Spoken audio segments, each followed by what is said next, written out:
نحمده ونصلي على رسوله الكريم اما بعد اعوذ بالله من الشيطان الرجيم بسم الله الرحمن الرحيم وإذ قال ربك للملائكة إني جاعل في الأرض خليفة قالوا أتجعل فيها من يفسد فيها ويسفك الدماء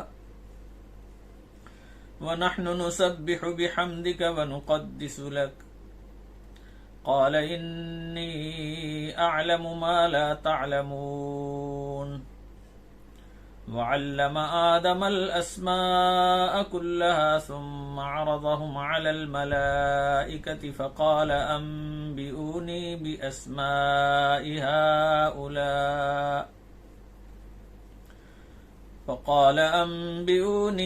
بأسماء هؤلاء إن كنتم صادقين قالوا سبحانك لا علم لنا إلا ما علمتنا إنك أنت العليم الحكيم قال يا آدم أنبئهم بأسمائهم فلما أنبأهم بأسمائهم قال ألم أقل لكم إني أعلم غيب السماوات والأرض وأعلم ما تبدون وما كنتم تكتمون صدق اللہ العظیم۔ یہ سورہ بقرہ کی آیت نمبر 30 سے 33 تک ہے جن کی تلاوت کی گئی ہے۔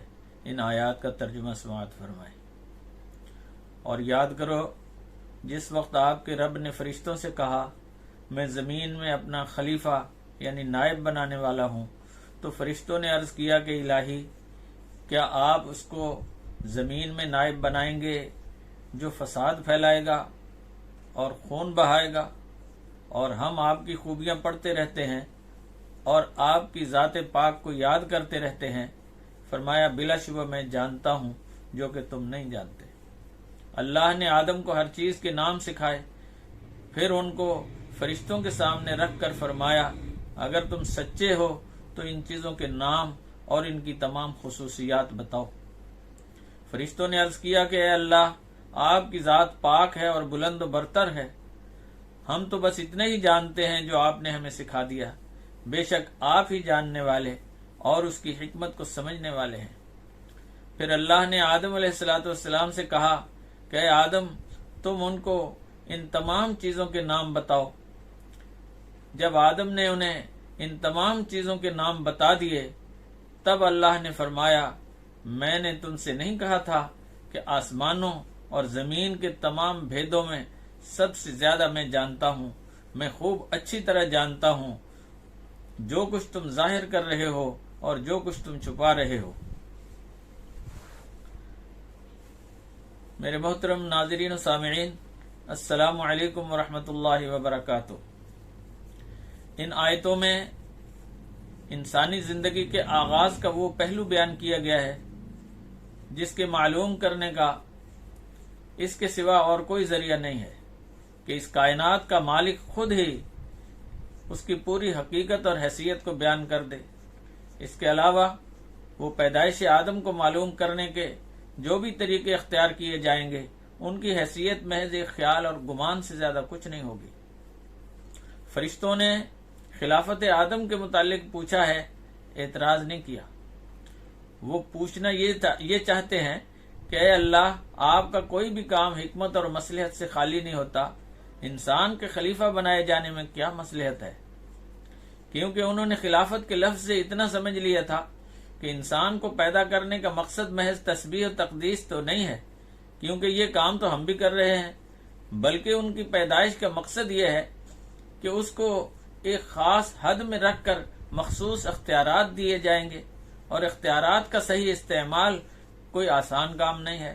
ان اختیارات کو پا کر انسان کے قدم ڈگمگا بھی سکتے ہیں، جس کا لازمی نتیجہ شر اور فساد ہوگا۔ تو یہ تھا وہ الجھاؤ جس کو سلجھانے کے لیے فرشتوں نے اللہ تعالیٰ سے سوال کیا تھا۔ اللہ تعالیٰ نے فرشتوں کی بات سن کر فرمایا اور حاکمانہ جواب ارشاد فرمایا کہ ہم اس حقیقت کو سمجھتے ہیں، تم نہیں جانتے۔ پھر اس کے بعد حکیمانہ جواب ارشاد فرمایا، اور وہ یہ تھا کہ آدم علیہ السلام کو تمام چیزوں کے نام، خصوصیات، نفع اور نقصان کی کیفیات سکھا دی۔ ان چیزوں کا علم ان کو بلا واسطہ ان کے دل میں القاء فرما دیا۔ پھر فرشتوں کے سامنے رکھ کر فرمایا، کیا تم اس علم کی حقیقت کو بتا سکتے ہو؟ فرشتوں کا جواب صرف یہ تھا کہ الہی، آپ کی ذات اس سے بلند و برتر ہے کہ آپ کا کوئی کام بھی حکمت اور مصلحت سے خالی ہو۔ ہم نے جس اندیشے کا اظہار کیا ہے وہ ہماری کم علمی کا نتیجہ ہے۔ ہمیں تو بس اتنا ہی علم ہے جو آپ نے ہمیں سکھا دیا ہے، باقی علم اور حکمت کا خزانہ تو آپ ہی کی ذات پاک ہے۔ فرشتوں کی اس معذرت کے بعد اللہ تعالیٰ نے آدم علیہ السلام سے کہا کہ اے آدم، تم ان کو یہ سارے نام بتاؤ۔ حضرت آدم علیہ السلام نے اپنی فطری صلاحیتوں کا اظہار کرتے ہوئے تمام نام بتا دیے۔ اللہ تعالیٰ نے اس پر فخر کرتے ہوئے فرمایا کہ یہی بات ہے جو تمہاری سمجھ میں نہیں آتی تھی۔ میں کائنات کے ذرے ذرے کا خالق ہوں اور اس کے تمام رازوں سے واقف ہوں۔ میں یہ بھی جانتا ہوں کہ تم نے یہ بات کیوں پوچھی اور اس کے اسباب کیا ہیں۔ تو اس پورے واقعے اور تشریح سے یہ بات معلوم ہو گئی ہے کہ اللہ تعالیٰ نے انسان کو علم کی بنا پر عظمت اور فضیلت عطا فرمائی ہے۔ اس سے ایک یہ بات بھی معلوم ہوئی ہے کہ اس کائنات میں ایک عالم کی بڑی اہمیت ہے۔ اس بات کو نبی مکرم صلی اللہ علیہ وسلم نے فرمایا کہ ایک عالم کو کسی عابد پر وہی فضیلت ہے جو مجھے امت کے ایک معمولی درجے کے مسلمان امتی پر حاصل ہے۔ اس کے بعد آگے ارشاد فرمایا، وَإِذْ قُلْنَا لِلْمَلَائِكَةِ اسْجُدُوا لِآدَمَ فَسَجَدُوا إِلَّا إِبْلِيسَ أَبَىٰ وَاسْتَكْبَرَ وَكَانَ مِنَ الْكَافِرِينَ۔ یہ آیت نمبر 34 ہے سورہ بقرہ کی۔ اور جب ہم نے فرشتوں سے کہا کہ تم آدم کو سجدہ کرو تو ابلیس شیطان کے سوا سب نے سجدہ کیا، اس نے انکار کیا اور بڑائی میں آ کر وہ نافرمان ہو بیٹھا۔ تو عاجزی اور انکساری کے ساتھ ناک اور پیشانی کا کسی کے سامنے جھکا دینا سجدہ کہلاتا ہے۔ سجدہ کبھی بطور عبادت کیا جاتا ہے اور کبھی بطور تعظیم۔ یہ تو ظاہر ہے کہ یہ سجدہ عبادت کے لیے نہیں ہو سکتا، کیونکہ غیر اللہ کی عبادت شرک اور کفر ہے، جس میں یہ احتمال ہی نہیں کہ کسی وقت کسی شریعت میں جائز ہو سکے۔ البتہ امام ابو بکر جساس رحمۃ اللہ علیہ نے اپنی کتاب احکام القرآن میں فرمایا ہے کہ انبیاء سابقین کی شریعت میں بڑوں کی تعظیم کے لیے سجدہ تعظیم مباح اور جائز تھا۔ شریعت محمدیہ میں یہ منسوخ ہو گیا۔ پس حضرت آدم علیہ السلام کو فرشتوں کا سجدہ اور حضرت یوسف علیہ السلام کو ان کے والدین اور بھائیوں کا سجدہ، جو قرآن میں جس کا ذکر کیا گیا ہے، یہ سب سجدہ تعظیمی تھا، جس کی حیثیت ان کی شریعت میں سلام، مصافحہ اور دستبوسی جیسی تھی، جبکہ شریعت محمدیہ میں اس سجدے کو بھی غیر اللہ کے لیے حرام کر دیا گیا۔ اس لیے اب اللہ کے سوا کسی کے لیے بھی کسی قسم کا سجدہ جائز نہیں ہے۔ دوسری بات یہ ہے کہ یہ واقعہ ہماری دنیا کا نہیں ہے، بلکہ یہ تو آدم علیہ السلام کو اس دنیا میں بھیجنے سے پہلے کا واقعہ ہے، جب اس دنیا میں نہ انسان تھا اور نہ شریعت تھی۔ لیکن جب شریعت آ گئی تو ہر طرح کا سجدہ اور سجدہ جو اللہ کے سوا کسی کو کیا جائے وہ حرام ہے۔ قرآن حکیم میں شیطان اور ابلیس جس کو کہا گیا ہے اس کا نام عزازیل تھا۔